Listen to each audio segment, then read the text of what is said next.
nakwambia acha nimpigie. Nakwambia atasikia raha. We, iko wapi nabaki nayo?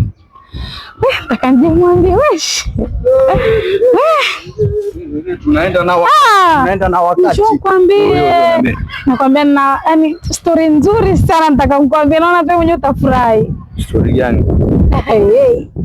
Siongee, mimi naenda na wakati. Kwa nenda zangu hivyo juu. Unajua nini? Na mimba yako nakwambia miezi hii mitatu. La ilaha illa Allah Muhammad. Sindio raha?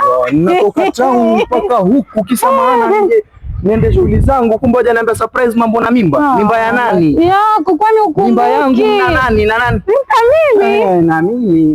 Mimba yangu mimi tuliona na nani? Ya miezi mitatu lakini. Lini tulilala pamoja? Wewe ushaona mimi nashika pesa sasa hii ndio jifanya nataka kulwa na. Si mambo na hivyo. Mimi sina mimba, una mimba yangu. Angalia fanya hivyo, mimba yangu nenda kaitoe. Sasa angalia wewe, fanya hivyo heshimiane, angalia sawa. Una mimba yangu sawa, heshimiane sawa. Tuafu angalia kwanza leo usipende kunifuata. Sasa mimi nitafanya nini? Mimi siwezi.